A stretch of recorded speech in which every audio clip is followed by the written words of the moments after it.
We've got the review roundup for the new Pokemon games, and they are staggeringly harsh. It's time for the latest news out of Japan. We finally have a full set of reviews in for the 9th generation of Pokemon games. And wow, those scores are not kind. As you might guess, given the wide coverage of Scarlet and Violet's flawed performance, critics and fans were pretty scathing. At present, both games are averaging a score of 73 on Metacritic, the site that aggregates critical reception. That makes them the worst received mainline games in the franchise's history.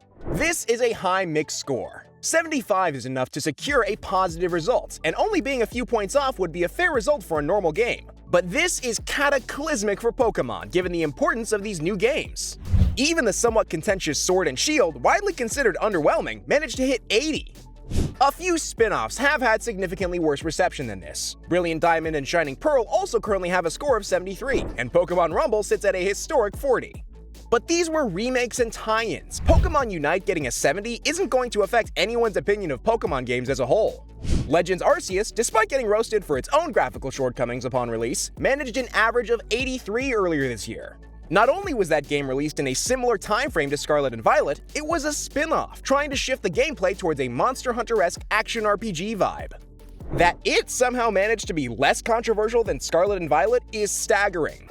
This negative reception has not affected the game's sales performance, however. They've managed to set a record for the franchise, shifting 10 million copies in just 3 days. Either Pokemon fans just deeply enjoy watching a train wreck for themselves, or they don't see the problems as a deal breaker. A lot of fans love Pokemon, and even with the graphical shortcomings of Scarlet and Violet, people have remained extremely hyped up for it and are enjoying the game in practice.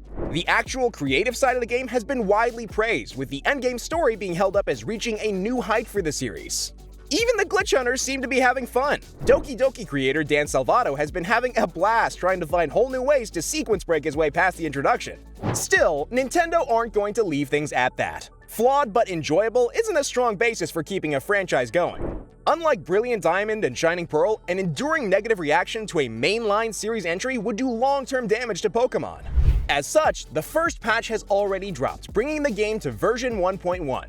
And while this early patch hasn't managed to fix every issue with the games, they've already begun work on bug fixing and stabilizing the game's instability. Most notably, the patch notes included a brief note from Game Freak.